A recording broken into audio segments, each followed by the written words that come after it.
He wrote a book saying there are 30 scientific errors in the Quran, and for 8 years no Muslim replied. In USA it became a hot seller.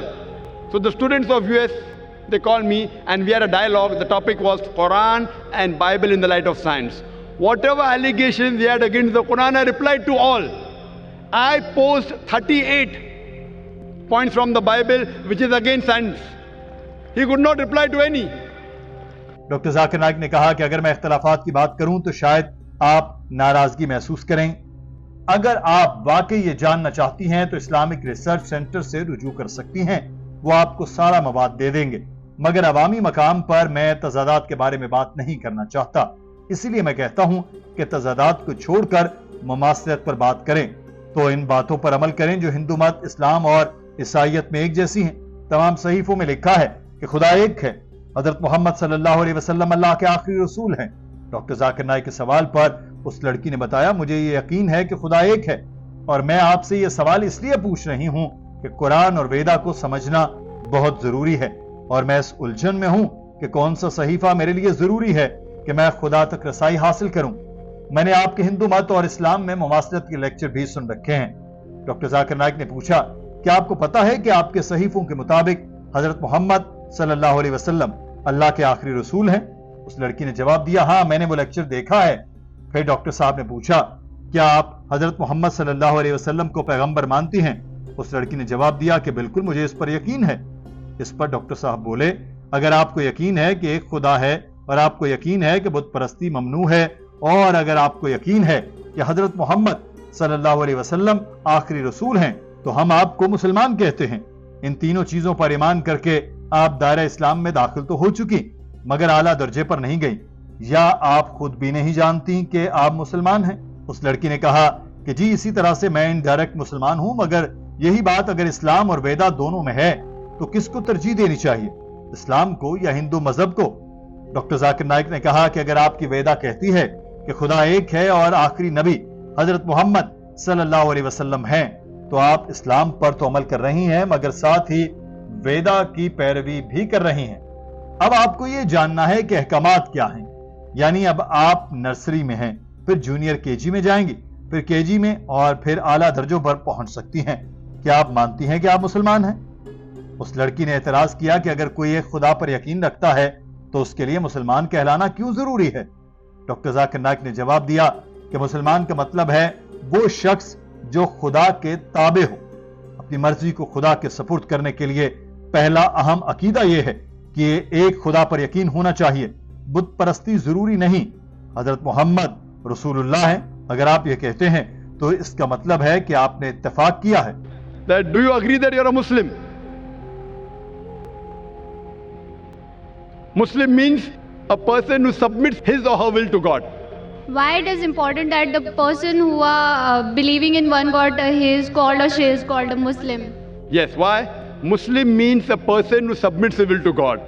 And the first important creed to submit your will to God is believe there's one God, believe there is no idol worship, and believe Prophet Muhammad is the messenger.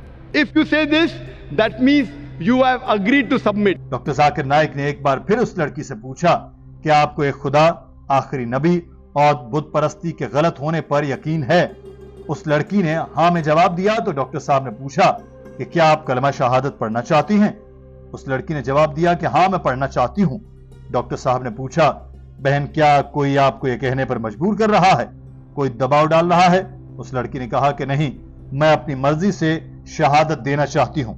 Doctor Zakir Naik نے اس لڑکی کو کلمہ پڑھایا اور دائرہ اسلام میں داخل کر دیا. اشہدو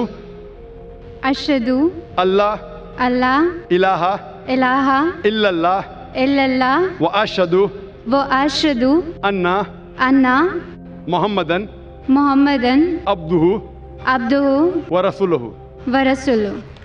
I